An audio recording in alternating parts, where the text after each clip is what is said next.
오늘 우리에게 주시는 하나님의 말씀은 에스더 3장 1절에서 11절 말씀입니다. 다 함께 일어나셔서 하나님의 말씀을 경청하겠습니다. 그 후에 아하수에로 왕이 아각 사람 함무다다의 아들 하만의 지위를 높이 올려 함께 있는 모든 대신 위에 두니 대궐문에 있는 왕의 모든 신하들이 다 왕의 명령대로 하만에게 꿇어 절하되 모르드게는 꿇지도 아니하고 절하지도 아니하니 대궐문에 있는 왕의 신하들이 모르드게에게 이르되 너는 어찌하여 왕의 명령을 거역하느냐 하고 날마다 권하되 모르드게가 듣지 아니하고 자기는 유다인임을 알렸더니 그들이 모르드게의 일이 어찌 되나 보고자 하여 하만에게 전하였더라. 하만이 모르드게가 무릎을 꿇지도 아니하고 절하지도 아니함을 보고 매우 노하더니 그들이 모르드게의 민족을 하만에게 알림으로 하만이 모르드게만 죽이는 것이 부족하다고 생각하고 아하수에로의 온 나라에 있는 유다인 곧 모르드게의 민족을 다 멸하고자 하더라. 아하수에로 왕 제12년 첫째 달 곧 니산월에 무리가 하만 앞에서 날과 달에 대하여 부르 곧 제비를 뽑아 12째 달 곧 아다도를 얻은지라. 하만이 아하수에로 왕에게 아뢰되 한 민족이 왕의 나라 각 지방 백성 중에 흩어져 거하는데 그 법률이 만민의 것과 달라서 왕의 법률을 지키지 아니하오니 용납하는 것이 왕에게 무익하니이다. 왕이 옳게 여기시거든 조소를 내려 그들을 진멸하소서.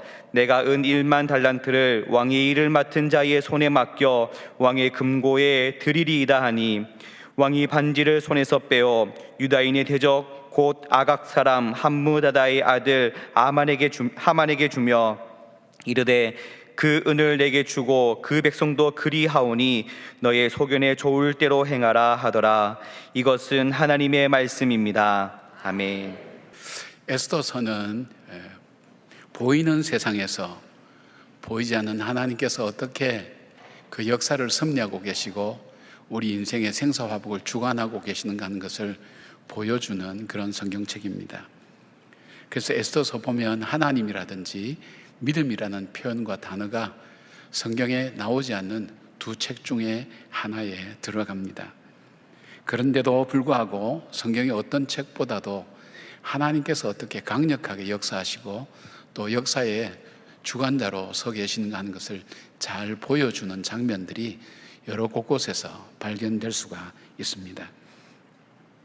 오늘 이 본문을 보면 이스라엘을 구원하시는 하나님, 그 하나님은 포로로 잡혀왔고 또 부모까지 다 잃은 그 에스더가 여러 민족 중에서 뽑혀서 왕비가 되는 참 영광스러운 일을 경험하고 또 2장 마지막에 보면 모르드게라는 사람이 바로 이 왕을 이게 음모하는 그런 사전 계획을 알아내어서 왕의 목숨을 구하는 공을 세우게 됩니다.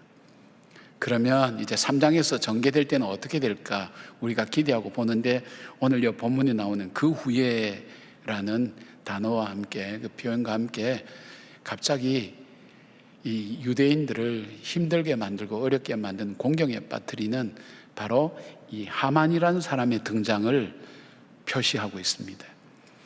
그리고 이 3장 전체는 유대 백성들에게 두려움과 공포의 시간이 계속되는 것으로 전개가 되고 있습니다. 하나님의 의도가 뭘까? 하나님의 뜻이 무엇일까? 우리가 생각하는 것은 정말 수많은 민족이 잡혀와서 포로로 잡혀서 있는 가운데 그 가운데 왕비로 뽑혀져서 유대민족의 그 에스더가 왕비로 뽑혀졌고 이 그 사촌 오빠인 모르드게가 큰 공을 세워서 왕의 생명을 살렸다면 그 다음에는 어떻게 하나님께서 이 백성들을 높이시고 평안하게 하시는가 그런 이야기들이 나와야 되는데 그것이 아니라 오히려 갑자기 하만이라는 사람이 등장해서 높은 자리에 올라가고 그 사람으로 인해서 이스라엘 백성이 고통과 어려움을 겪고 두려움에 빠지게 되는 그런 일들을 하나님이 왜 계획하고 계실까? 무엇을 우리에게 말씀하고 싶을까 하는 생각이 들어갑니다. 우리가 신앙생활할 때 믿음으로 잘 살았습니다. 하나님의 축복을 받았습니다. 기도 응답도 받았습니다. 얼마나 감사합니까? 그 응답 다음에 주어지는 하나님의 놀라운 축복의 삶이 계속해서 이어져야 되는데 우리 신앙생활의 현실은 그렇지 못합니다. 그런 응답과 기쁨도 있었음에도 불구하고 그리고 우리 삶의 어려움은 여전히 우리 삶을 위협하면서 더 큰 참 공경에 빠지게 되는 일들을 많이 경험하게 됩니다. 이 사건을 통해서 하나님께서 우리에게 말씀하기를 원하신 게 뭘까? 오늘 내가 신앙생활 하는데 나에게 말씀하시는 하나님의 뜻이 무엇일까를 생각하면서 하나님의 계획들을 우리가 조금 헤아릴 수 있는 그런 시간이 되기를 바랍니다. 하나님께서는 첫 번째 이 사건을 통해서 말씀하기를 원하시는 것이 뭐냐면 하나님의 백성이라는 정체성을 증거하는 삶을 살기를 하나님은 원하고 계신다는 것입니다. 지난주도 말씀을 드렸죠. 4절 말씀 보니까 날마다 고나되 모르드게가 듣지 아니하고 자기는 유다인임을 알렸더니 그들이 모르드게의 일이 어떻게 되나 보고자 하여 하만에게 전하였더라. 그런 말씀이 있죠. 3장에 하만이라는 사람이 갑자기 등장하는데 이 사람은 모든 대신 위에 가장 높은 자리에 오른 사람이었습니다. 그래서 성문을 출입하는데 성문을 지키는 모든 자들에게 하만에게 꿇어 엎드려 절하도록 그렇게 지시가 내려왔습니다. 그런데 그 성문에서 일하는 모르드게만은 하만에게 꿇지도 않고 절하지도 않는 것입니다. 그래서 함께 있는 동료들이 그렇게 얘기를 했겠죠. 모르드게, 그렇게 하면 자네가 위험해지네. 저 하만은 권력과 힘을 가진 사람이야. 그리고 좀 더 자세히 말한 사람은 어떻게 보면 교만한 사람이야. 자기에게 꿇어 엎드려 절하지 않는 사람은 불이익을 반드시 당하게 되네. 그러니까 자네가 고개만 조금 숙이고 무릎만 꿇으면 모든 것이 잘 해결될 텐데, 그래서 하만에게 우리가 절을 하자고 날마다 권했다고 했습니다. 그런데 모르드게는 이 권고함의 답이 뭐냐면 나는 유대인이다. 그걸 밝힌 겁니다. 나는 유대인이다. 유대인으로 산다는 겁니다.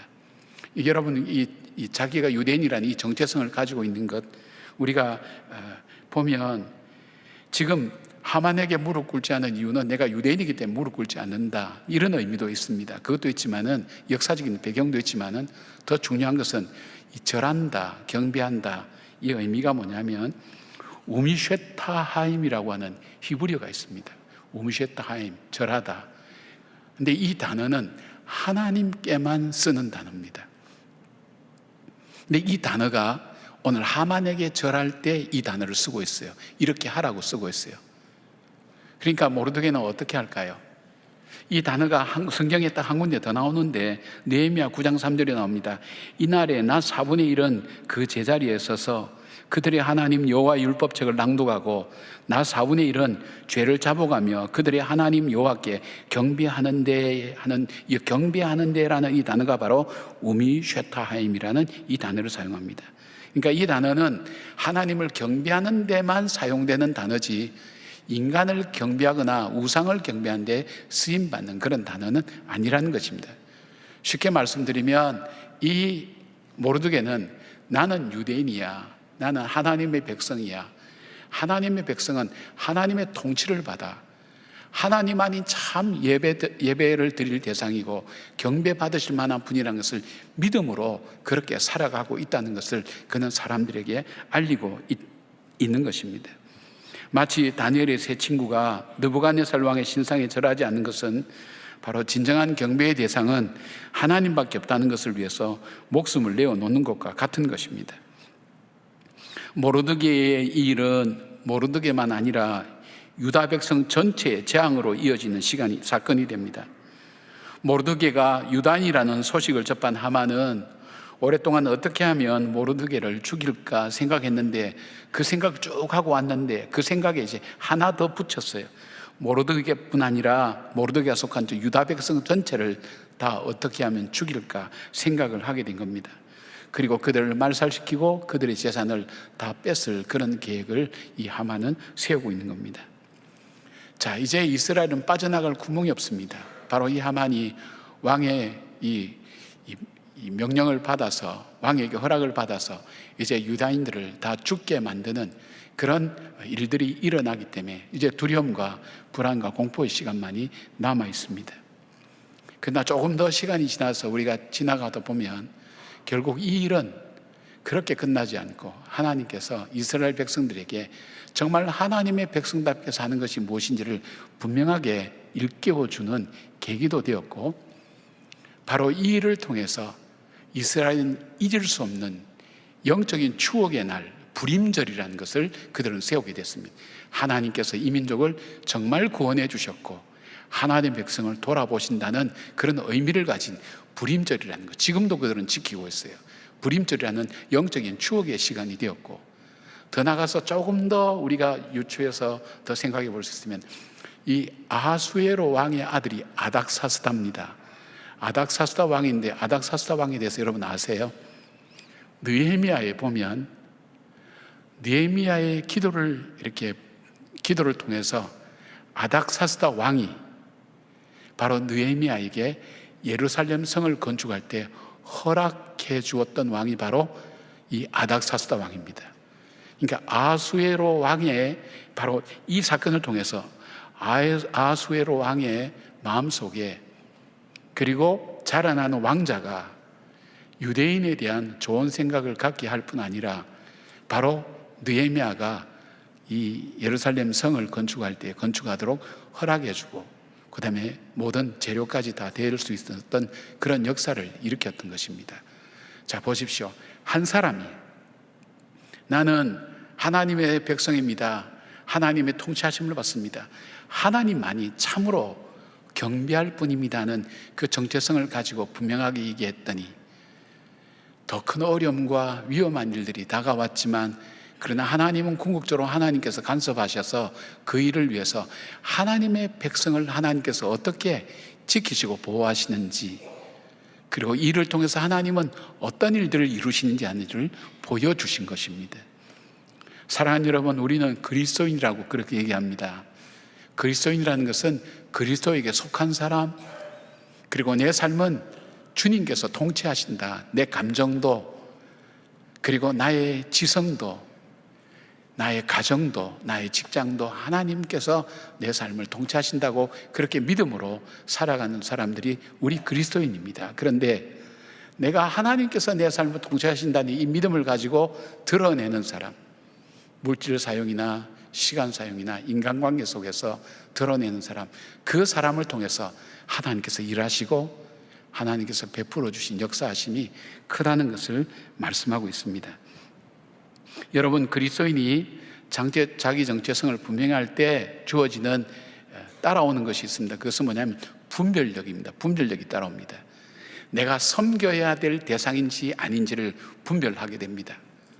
내가 가까이 해야 될 것인지 멀리 해야 될 것인지, 내가 사랑해야 될 것인지 미워해야 될 것인지, 내가 품어야 될 것인지 내어버려야 될 것인지 분별하는 지혜가 바로 이 정체성을 분명하게 세우는 데서 따라오는 귀한 하나님의 선물입니다.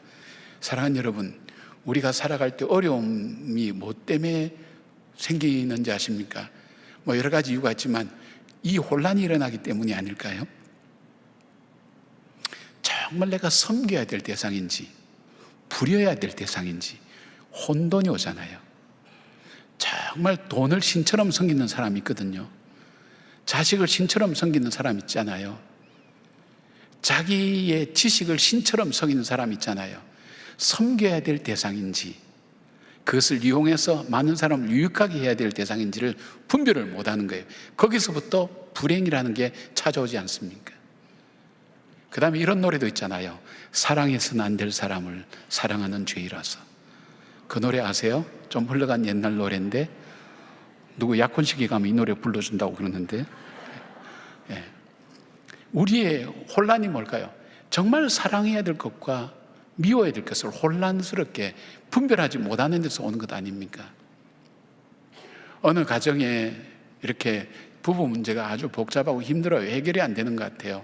그래서 만나서 얘기하면서 그 부인에게 얘기했어요. 혹시 첫사랑에 대한 무엇을 간직하고 있나요? 첫사랑에 대한 사진이라든지 뭐 첫사랑이 보내주었던 뭐 편지라든지. 왜냐하면 이 부부관계를 계속 얘기를 하다 보니까 이 여자한테서 조금 문제점이 있는 것 같아요. 그래서 물어봤더니 이제 바로 고백하는 거예요. 첫사랑이 보낸 편지를 아직도 갖고 있대요. 못 잊고. 그러니까 지금 남편하고 계속 비교하는 거예요. 그러니까 부부관계가 좋아질 리가 없잖아요. 혼란을 겪게 되면 질서가 무너지잖아요. 어떻게 돼요? 그러니까 관계가 개선될 수 없어요. 그거 없애버리라고. 없애고 난 다음에 부부관계 달라졌어요. 좋아졌어요. 혹시 여러분 중에 첫사랑이 보낸 사진을 간직하는 분 계십니까? 예, 누렇게 바랜 사진, 첫사랑이 보낸 편지 같은 거, 쪽지 같은 거 아직도 고이 숨겨놓고 있는 분이 있습니까? 여러분 그거 없애버리십시오. 혼란이 일어나는 거잖아요. 내가 품어야 될 것이 있고 버려야 될 것이 있어요. 버려야 될 것을 품을 때 우리에게 어려움이 오는 거잖아요. 또 품어야 될 걸 버릴 때 어려움이 오는 거잖아요.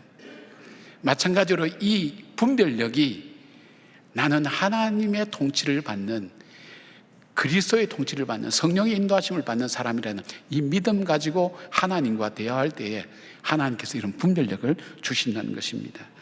사랑하는 여러분, 오늘 하나님은 우리의 삶 속에 우리를 통해서 역사하시기를 원하세요.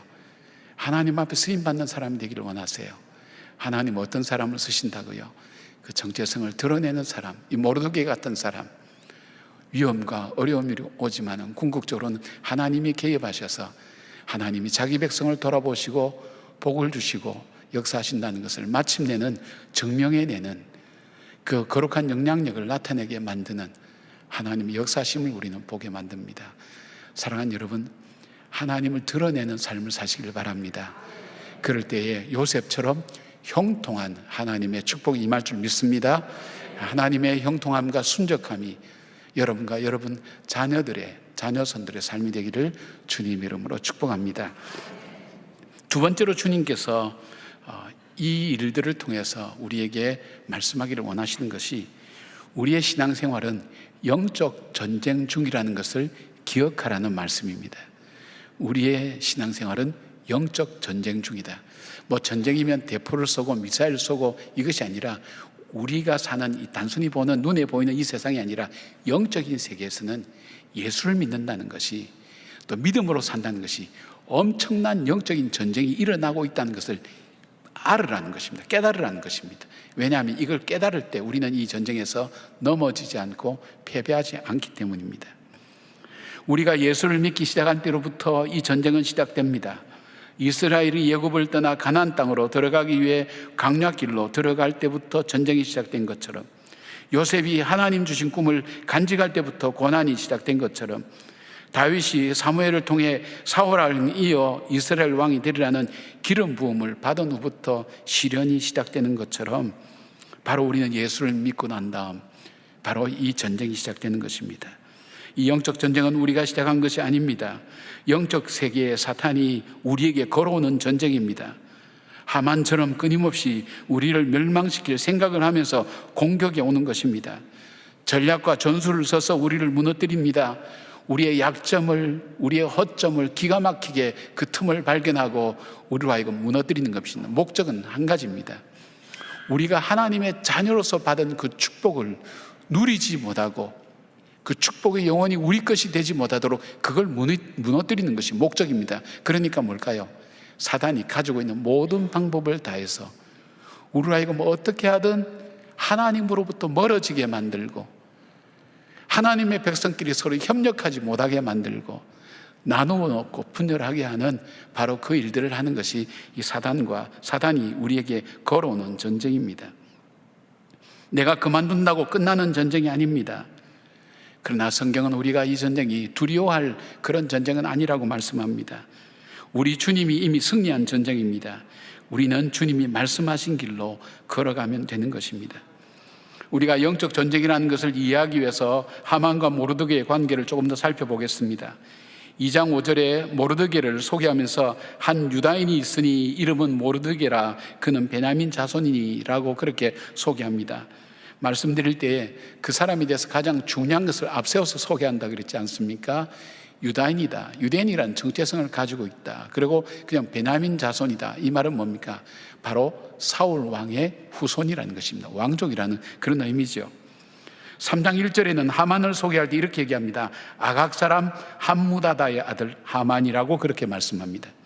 사무엘상 15장 8절 보니까 하나님께서 아말렉 사람의 왕 아각을 사로잡고 칼날로 그 모든 백성을 진멸하였으되라고 말씀하시는 거 볼 때에 하만은 바로 아말렉 족속이라는 것을 보게 됩니다.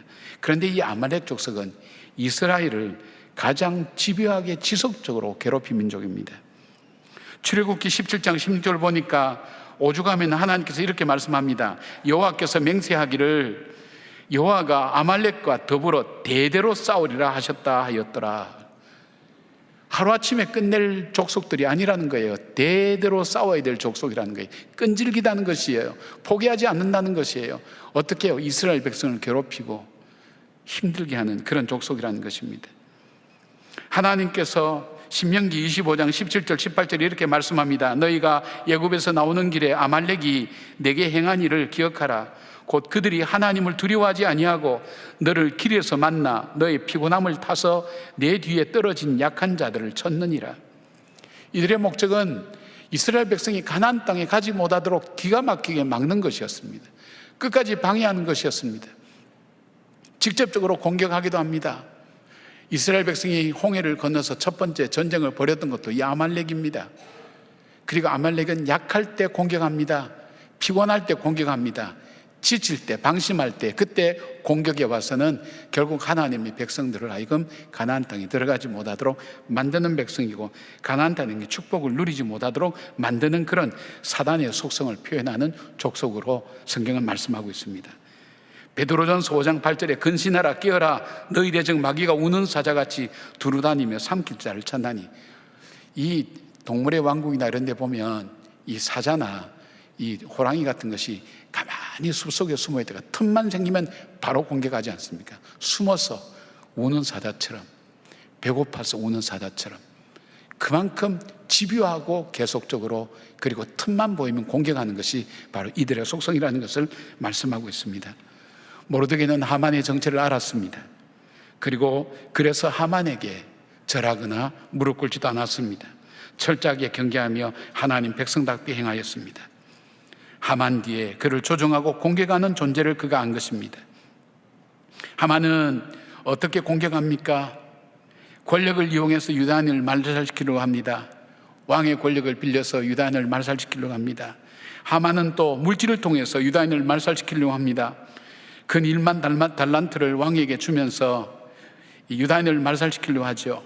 지금 은 1만 달란트는 지금의 무게로 340톤에 해당되는 것인데, 그 당시에 페르시아가 1년에 거둬들인 세금의 약 60%를 차지하는 엄청난 재물이었습니다. 그의 계산은 유다인을 다 죽이고 그 재산을 탈취하면 이 많은 돈을 충당할 수 있다고 계산한 것 보였습니다. 그렇게 갔습니다. 사랑하는 여러분, 우리는 보이는 세상에 삽니다. 물질이 얼마나 큰 위력을 발휘하는지 실감하고 있고, 권력이 얼마나 무서운가 하는 것도 보고 있습니다. 권력이 얼마나 폭력성을 가지고 있고 자기중심적으로 움직이는가 하는 것을 보고 있습니다. 그것이 세상을 움직이는 것 같습니다. 더 나아가서 사람들은 모두 하만을 바라보고 숭배합니다. 심지어는 왕까지도 정권을 다 위임할 정도로 모든 것을 다 가지고 있는 권세 있는 자입니다. 여러분, 방심해서는 안 됩니다. 내 앞에 드러나는 일, 그리고 내 앞에 드러나는 사람들을 보면서 그 배후에 무엇이 있는가를 볼 수 있는 눈이 있어야 됩니다. 영적 눈이 열려져야 됩니다. 내 앞에 일어나는 일들, 이 일이 단순히 일어나는 일이 아니라 이 일 배후에 누가 있고 무엇이 일어나고 있는지를 볼 줄 아는 눈이 있어야 제대로 대응할 수 있고 싸울 수 있다는 것입니다. 요한복음 15장 18절에 이렇게 말씀합니다. 세상이 너희를 미워하면 너희보다 먼저 나를 미워할 줄을 알라. 이 말씀의 의미는 뭘까요? 그래서 너를 미워하는 자를 나의 원수처럼 여기고 대적하겠다고 주님께서 말씀하고 계시는 것입니다.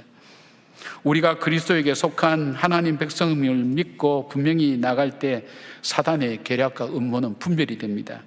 그리고 그 주님을 믿고 나갈 때에 승리의 길로 인도하시는 것입니다. 우리는 영적 전쟁이라는 것을 잊어서는 안 됩니다. 방심해서도 안 되고 틈을 줘서도 되지 않는다는 것, 그러니까 우리가 늘 깨어 있어야 된다는 것을 말씀하고 있습니다. 우리 인생이 신앙생활을 하는 것이 영적 전쟁이라는 것을 알았던 사도 바울, 그 싸움이 얼마나 치열하고 무서운 싸움이길래 두려워하는 우리에게 로마서 8장 37절부터 39절 이 말씀으로 우리를 권면합니다. 그러나 이 모든 일에 우리를 사랑하신 이로 말미암아 우리가 넉넉히 이기느니라. 내가 확신하노니 사망이나 생명이나 천사들이나 권세자들이나 현재일이나 장래일이나 능력이나 높음이나 기품이나 다른 어떤 피조물이라도 우리를 우리 주 그리스도 예수 안에 있는 하나님의 사랑에서 끊을 수 없느니라. 아멘. 영적 전쟁에서 승리하신 그 주님께서 우리에게도 동일한 승리를 가져다 주신다는 것을 믿고 우리는 깨어서 지금 내가 영적 전쟁 중이지, 눈앞에 일어나는 이 일 너머에 뭔가 나로 하여금 집요하게 무너뜨리고 하나님으로부터 멀어지게 만드는 세력들이 나에게 공격을 해오는구나 하는 것을 우리가 의식할 수 있어야 됩니다. 그럴 때에 하나님께서 우리로 하여금 승리케 하시고 그 일을 통해서 우리 걸림돌이 디딤돌 되는, 더 견고해지는 그런 믿음의 사람이 되는 것을 말씀하고 있습니다. 우리는 영적 전쟁 중이다. 지금 졸음과 영적 전쟁을 벌이고 있는 분이 세상에서 가장 무거운 것이 눈꺼풀이라 그러잖아요. 이 사단의 전략이 얼마나 무서운가 하면, 제가 했던 유명한 말이 있습니다. 눈을 닫으면 귀가 닫히고, 귀가 닫히면 마음이 닫히고, 마음이 닫히면 영이 닫힌다. 어디도 없습니다. 제가 한 말이니까요. 그러니까 사단은 어디에 붙는가 하면 우리 몸에 붙을 때 눈꺼풀에 제일 먼저 붙는다는 거 기억하시고, 잠이 오시면 사단아 물러가라 이렇게 자꾸 떼내시길 바랍니다. 저도 눈이 불룩하게 된 것이 자꾸 뜯어내다가 이렇게 된 것 같아요. 자, 세 번째 주님께서 하시고 싶은 말씀이 뭘까요? 그건 뭐냐면 영적 지혜를 가지고 살으라고 우리에게 말씀합니다. 그냥 막 살지 말고, 되는 대로 살지 말고 지혜롭게 살아라. 영적 지혜롭게 산다는 것의 의미를 한 세 가지로 이렇게 나누어서 좀 설명해 보려고 합니다. 첫 번째로 영적 지혜를 갖는다는 게 뭘까 하는 것은 아군과 적군을 구별할 줄 아는 것입니다. 왜냐하면 이 사단의 전략이 성경에 보면 거짓말과 이간질과 더러운 일입니다. 사단의 전략입니다. 그러니까 무슨 말입니까? 우리로 하여금 거짓말을 하고 싸움을 붙여서 이간질을 해서 서로가 싸우게 만드는 것, 그것이 사단의 전략이라는 것입니다. 지혜로운 사람은 눈앞에 보이는 적을 보고 판단하지 않습니다. 그 배후에 누가 있는지를 살핍니다. 바로 우리를 무너뜨리고 관계를 파괴하고 우리가 하나님께로부터 받은 온갖 좋은 선물을 낭비하게 만들고 악한 일에 사용되도록 우리를 유혹하고 하나님으로부터 멀어지게 만드는 그 배후에 누가 있는가를 분별할 수 있어야 됩니다. 누가 적인지 우리 아군인지. 사단은 우리로 하여금 우리의 아군을 적인 것으로 오인하게 해서 서로 공격하게 하고 싸우게 하고 피차 망하게 만드는 것이 사단의 전략이기 때문에 지혜로운 사람은 어떻게 해요? 바로 누가 아군인지를 구별하는, 분별하는 지혜가 우리들 속에 있어야 됩니다. 여러분, 우리가 시험과 어려움이 다가올 때 낙담하지 않고 더 적극적으로 하나님 말씀 붙들고 나가야 됩니다. 그리고 반대로 평안하고 올라갈 때도 방심하지 않고 깨어 근신하며 기도하면서 사단의 공격에 대적하고 물리쳐야 됩니다. 요셉은 자기를 고통스럽게 만들었던 것, 자기 형제들이 자기를 팔았잖아요. 그러니까 누구 때문에 한번 어려움을 겪으면 그 어려움이 계속될 때마다 그 사람에 대한 원망이 뼈에 사무치게 됩니다. 요셉이 가서 고생하고 죽도록 고생하고 그것도 억울해서 감옥에 갔을 때 그 속에 마음속에 뭐가 쌓였을까요? 누구 때문에? 이 형제들 때문에. 그러나 그가 거기서 깨달았어요. 형제들이 적이 아니구나.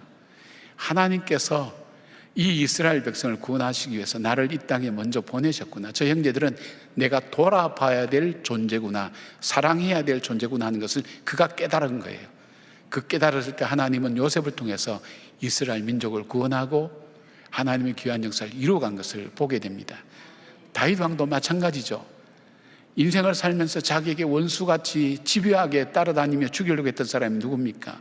사울 왕 아닙니까? 그러나 그는 깨달았습니다. 사울 왕을 죽일 수 있는 기회에, 자, 원수를 갚을 기회가 왔습니다. 신하들이 얘기할 때도 그는 사울 왕의 옷자락을 베고 물병만 들고 오며 사울 왕을 죽이지 않았습니다. 이럴 때에 통일 이스라엘을 이루는 일에 바로 이 일들이 굉장히 중요하게 쌓였습니다. 왜냐하면 이 사울을 따르는 지파가 10지파고 다윗을 따르는 지파가 2지파 정도밖에 안 됐으니까 통일된 이스라엘을 이룬다는 것은 사실 어려운 일이죠. 그러나 사울을 대하는 다윗의 모습을 보면서 그들이 감동을 받은 거예요. 저번이야말로 우리의 왕이 될 것이다. 하나님 계획이 그였거든요. 그 계획을 이루는 일에 쓰임받는 다윗이 될 수 있었습니다. 사랑하는 여러분, 지혜로운 영적 생활 하시길 바랍니다. 누가 아군인지 적군인지. 그래서 보통 옛날에, 지금은 뭐 다르겠습니다만 옛날에는 남편의 또 다른 이름을 왼수라고 그렇게 했죠. 왼수. 어디 TV에 한번 나오게 되면서 유명하게 됐어요. 여러분, 남편이 왼수가 아닙니다. 정말 아껴주고 사랑할 사람입니다. 아내가 원수가 아닙니다. 정말 내가 아껴주고 사랑하고 연합해서 같이 하나님 앞에 믿음으로 살아갈 사람이라는 것. 자녀들이 왼수가 아닙니다. 부모들이 왼수가 아닙니다. 사랑해야 될 사람입니다. 더 많이 힘듭니까? 더 많이 사랑해야 될 사람입니다. 이걸 분별하실 때 하나님의 뜻을 이룹니다. 내 뜻을 이루면 육체의 열매를 맺고 결국 사망에 이르게 되지만, 하나님 뜻을 이루면 성령의 열매를 맺고 하나님의 상급을 받는 귀한 삶을 살게 됩니다. 그래서 영적으로 지혜로운 귀한 분별력 있는 삶, 그것이 바로 지혜로운 사람입니다. 또 지혜로운 삶이 뭘까요? 영적으로 무장하는 것입니다. 왜냐하면 우리의 싸움은 혈과 육에 속한 싸움이 아닙니다. 인간적인 방법과 지혜와 힘으로는 사단과 싸울 수가 없습니다. 영적인 무기를 가지고 있어야 됩니다. 그래서 하나님이 전신갑주를 입으라고 바울을 권면합니다. 진리의 허리띠를 띱니다. 의의 흉배를 붙입니다. 말씀이 견고하게 우리의 가슴을 감싸죠. 그 다음에 구원의 투구의 소망을 씁니다. 평안의 복음의 신발을 신습니다. 믿음의 방패를 가집니다. 말씀의 검, 성령의 검을 가지고 적을 만날 때 대적하라는 것입니다. 뒤로 물러나 도망가지 말라는 것입니다. 정면으로 대갈 때 적은 물러간다고, 사단은 물러간다고 그렇게 말씀합니다. 말씀의 능력이 내 안에 있는데, 주님께서 사단이 예수님의 약점을 파고 들어올 때에 너 배고프지? 돌로서 떡을 만들어 먹으라고. 그 다음에 어떻게 했습니까? 높은 데 성전 꼭대기에 올라가서 뛰어내려라. 그럴 때 천사들이 받아서 정말 그런 기적을 보일 때 사람들이 너를 메시아로 받아들일 것이다. 높은 산에 올라가서 나에게 절을 하면 이 세상 온 천하를 주겠다. 어쩜 예수님께서 이 온 인류를 구원하러 오신 그 목적과 부합되는 그런 내용들 아닙니까? 그럴 때 주님께서 어떻게 했습니까? 말씀으로 물리쳤습니다. 그러니까 말씀이 내 안에 있어야 돼요. 평소에. 여러분, 주일날 한 30분 설교 듣는 것 가지고 신앙생활 한다?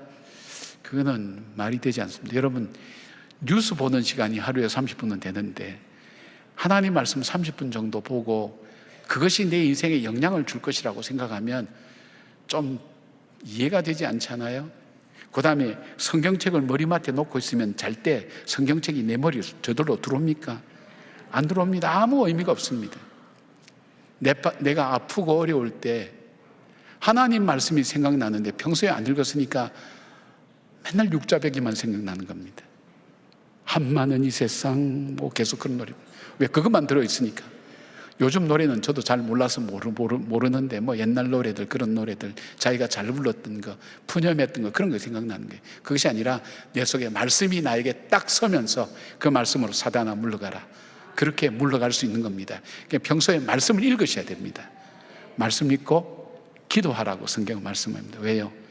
기도는 우리의 무기를 정말 좋은 무기로 만드는 바로 그 도구와 마찬가지입니다. 우리가 기도할 때 성령께서 깨어서 기도할 때 성령께서 우리와 함께 하시고 성령이 동행하시는 그런 삶을 살게 되는 것입니다. 영적으로 무장하는 여러분들 되시기 바랍니다.